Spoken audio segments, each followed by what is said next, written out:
Yeah, Coach Miles is fantastic. Does a great job. I think he gets his teams to kind of maximize his teams and play good basketball. And he's you mentioned some of their good players. Like they do a good job of getting guys in positions of strength and you know kind of play into the things that his players do well. They control pace. They do a good job on the glass. Like they're a good basketball team, and yeah, he does a great job. All right, and then the Mountain West this week implemented or announced officially the injury reporting protocols. I'm curious. Well, first of all, did coaches have any input in that? Did you guys have a say in that? I don't remember being asked about that now. What is your opinion about it? How do you feel about having 24 hours to disclose who's going to play and who's not? I don't really have an opinion. It's whether if that's the rules, we'll do it. If it's not, we won't. Like we just no opinion. Okay, and for clarification, though, does it apply to non-injury players, or is it just players that are injured? I don't know the answer. I'll have to find out. Okay, so then I'll hand off the mic now. The updates on the two injured players and on Kevin Patton. Are there any updates on those three, Chris, Tom, and Kevin? No, I don't have any updates today. So I asked you this before the season started, but now that we're here for conference and going into tomorrow, I'm curious how much more so, if at all, that you lean on a guy like Dayton Albuquerque to prepare, as opposed to how much you would lean on him, in the non-conference. I think Dayton's got experience in the league, but especially maybe just for this specific game, like as a home game, like not having to go on the road yet. I'm sure there'll be, instances as we go through it where he can share experience of being in certain places, but it's almost less, I would say. Obviously, there's a conference aspect, and we understand that the level goes up for conference play, but now we have more players who have been in the environment who have done this. Like, so I think it's more of a collective thing than, maybe Dayton's unique experience. I think as we all gain experience, it's more specific in when his reps in the league are helpful. So, obviously you have a lot of young guys on this team, and I'm sure a lot of them, probably haven't been home in a few months, and they're probably very excited to go home and, celebrate holidays and stuff like that. So how much of a conversation do you need to have, or maybe not even at all, about like, hey, we got to play this game before you go on break? Yeah, they know that. Like, they're here either way. They might as well play well.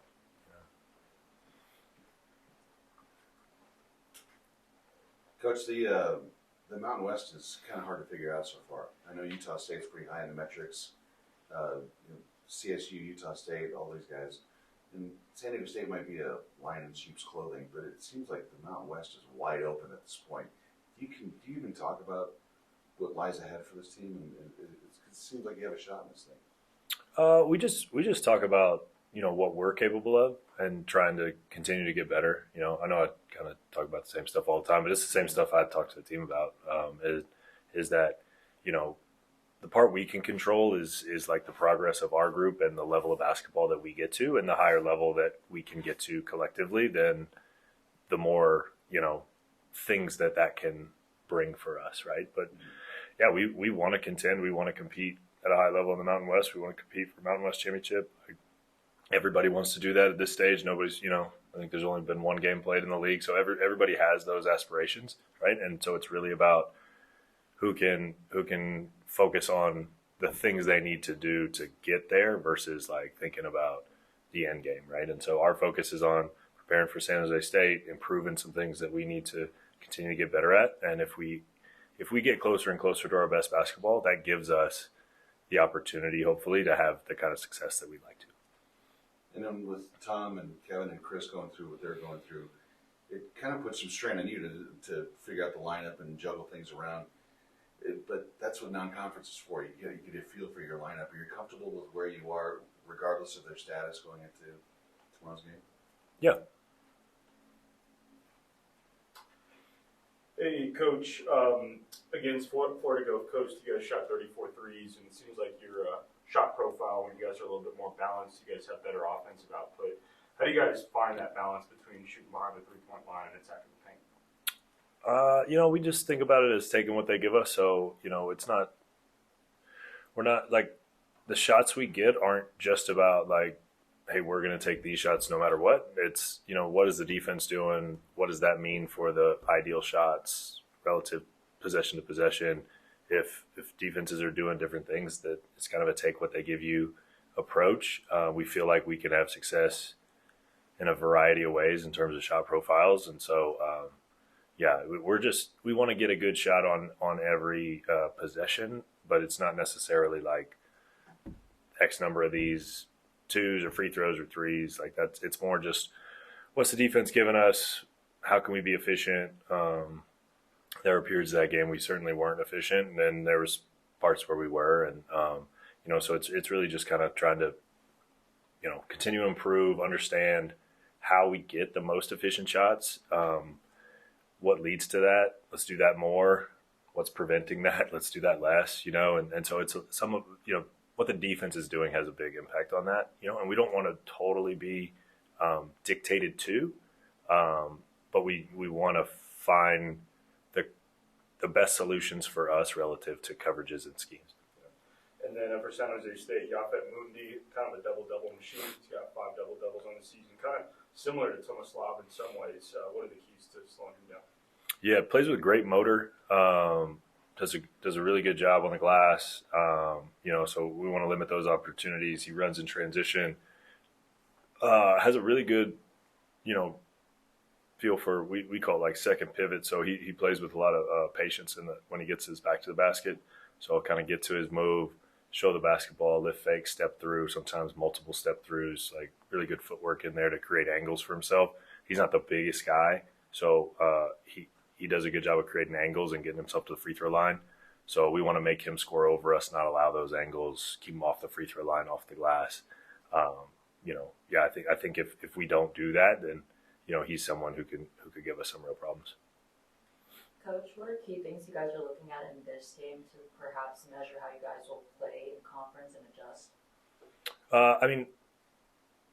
Like some of the things that we talked about them doing well, like we need to take care of the basketball. We need to rebound the basketball well.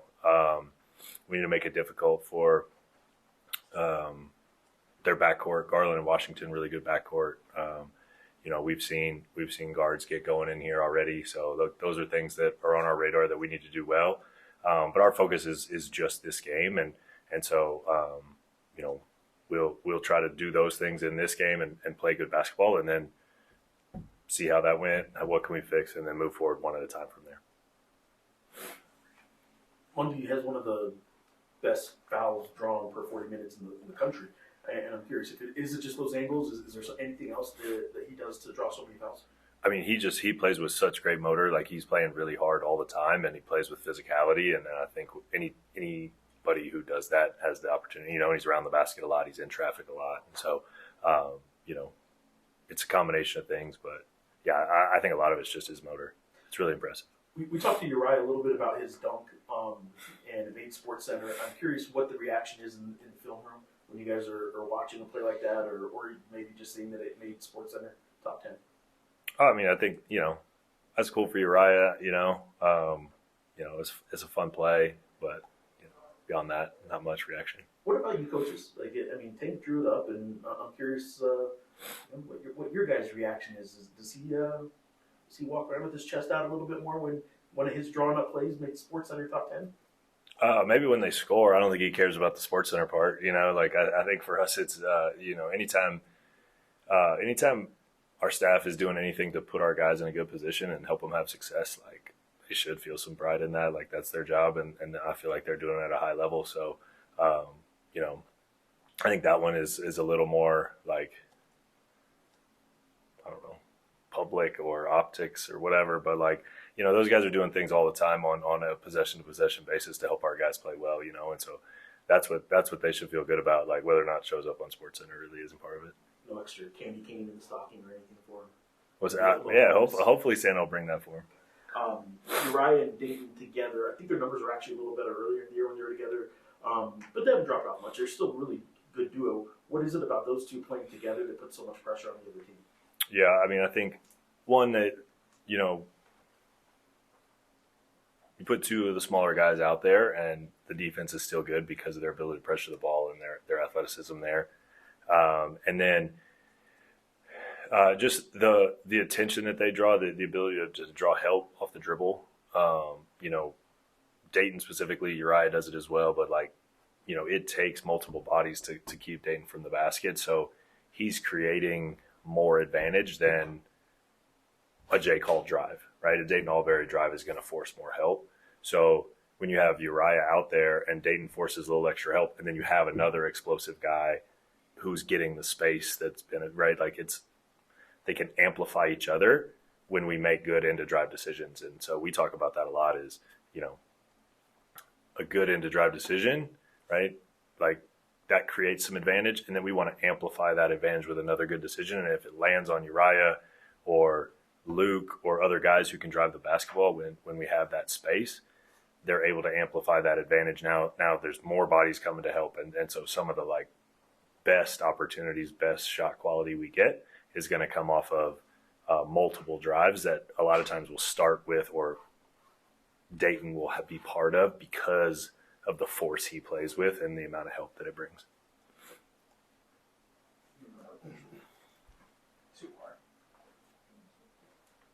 Coach, what letter grade would you give the team so far and why? Incomplete. Last one here is Brett. I'm just curious, is there a Olen family Christmas tradition, and how much you're looking forward to celebrating here in New Mexico for the first time? We just kind of do the regular Christmas thing, and we got Elf on the Shelf comes to see us, and we're doing all that leading up, and so we'll. Honestly, the thing I'm looking forward to the most is just a few days at home with our family here during the break, and that's hard to come by during the basketball season, so we try to take advantage of it when we can. Try any tamales or made any luminarias or any of the local stuff here? No, but we're learning about it in school. My second grader is coming back with ideas every day, so we're seeing what we're going to incorporate. Thank you, Coach. Thanks, guys. I was excited for that play when it was getting drawn up in the huddle. I don't think I was playing very well at that moment in time in the game. And getting that drawn up and Luke making that pass, it was a great pass by him. And getting that dunk down was, really helped me get to that, get me going during that game. So I was excited for it. It got the crowd going. I think it got us a little push of energy to get a run going as well. So it was one of ESPN's top plays too. Did your phone blow up after that? Because that thing goes national after that. Yeah, it blew up a little bit. I know my dad called me. I know they left right after the game back to Arizona, so he called me, or some other family members called me. A lot of friends called me, so it was cool to see that. Let's talk about the conference opener. It seems like the intensity level ratchets up a little bit. But what's the change like for this week going into San Jose State? Yeah, we know that the conference play is going to be really big. It's going to be really exciting. Not every game is going to be easy. No game is going to be easy at all, really. San Jose is going to be really good. Every conference game, they're going to come with a lot of energy. Everybody wants to beat us. So, we just got to come with the same mindset every game. So. Is this? We're 11 games into this thing. Are you guys where you thought you'd be at this point? I think we have more to, we have more to show. We're not at our best yet, and we're getting there, each and every game. So. I want to do one more on the play. Did Tank just draw that up in the huddle, or is that something you guys specifically, the way it ran specifically, you guys have done in practice before? That was drawn up in the huddle. So you had never run that? We never ran that play. How many times have you run a play like that in high school? I ran a lot of lob plays in high school. A lot of, plays to give me a dunk, so. Last one, Tank, if he draws it up then, and Eric said it was Tank that drew it up, right? Yeah. What's a coach's reaction like in game film when a play he draws up is executed like that? Or do you guys not pay attention because you guys are probably you're probably celebrating? Well, I think they're just so used to it now, seeing me do those dunks. So we're not really too excited, but it's more of that was good execution. So yeah. All right. As far as on the court, besides the baseline stuff, you and Dayton, your minutes, they were actually, the numbers were a little bit better earlier in the year, but they're still really good when you guys play together. What is it about you and Dayton on the floor together? Do you think, or that you see with the opposing team, that is causing trouble for them? I think we complement each other really well. Having him play with the ball and I can play off of him, him putting pressure on the rim and then maybe him kicking out and then I could, drive back to the paint again or shoot it. I think that caused a lot of problems for other teams. So, I mean, we've talked a lot this year just about, the freshmen making an impact on the team and stuff like that. And you guys just being able to play freely and going into the conference, you guys don't know what you don't know at this point. Does it still have that kind of sense of just being able to play freely because you don't know what's coming next? Yeah, just playing with a lot of confidence out there when you get your chance. It's what we do every time we get on the floor. So, can you just speak on like the first one of conference, like how important the first one is to kind of make a statement and kind of get a feel for what's to come? Yeah, the first conference game is always one of the biggest ones. It sparks the energy for the rest of the conference play. Sparks the momentum. We got to make we gotta end this segment of games on a good note because after this we're going on break for a second, then we got to come back and play Boise. So. In the last presser, your coach said something along the lines of, if this is going to be a championship contender team, you guys have a lot of progress and growth to still obtain. Where do you stand with that sentiment? Yeah, we haven't shown everything that we have to show. We're gonna be a lot better. We're getting better each and every game, and we're just gonna keep progressing. You're 11 games into your college career. How has the adjustment been for you from high school to college? It's been a good adjustment. It's been fun. I've been having a lot of fun out there, learning a lot. From older teammates, even like my teammates like Jake Hall and Tom. Learning a lot from Luke and Chris, and Da. Just learning from everybody. It's been a big adjustment for me, and it's been really helpful. Yeah, Kenny Thomas at your guys' practice a couple of days ago. What's it been like to get to know him a little bit and have him around the team? Oh, it's been cool. Having an NBA legend like him. It's kind of really good opportunity to have. Anything else for Uriah? One more. I'm just curious, like, one, do you celebrate Christmas, and two, like, do you have a favorite family tradition or anything like that? Yeah, we celebrate Christmas. I don't know. I think it's just opening presents. That's just me. This year, I want to be more of a gift giver, though. So. Yeah. Do you have like a favorite Christmas present of all time? Favorite Christmas present of all time? I don't know. I got a PS5 one year. Good. I always like it when I get shoes. I'm a shoe head, so yeah. What's in the rotation? Like, what's your go-tos? For shoes? Yeah. Oh man, I'm a big Jordan guy. I like Jordan 4s, Jordan 11s. Yeah, those are really my top two. I like Jordan 12s. I'm a big Jordan guy, I feel like. And then I like New Balances, just casual and stuff like that. And then I'm trying to get on my designer now.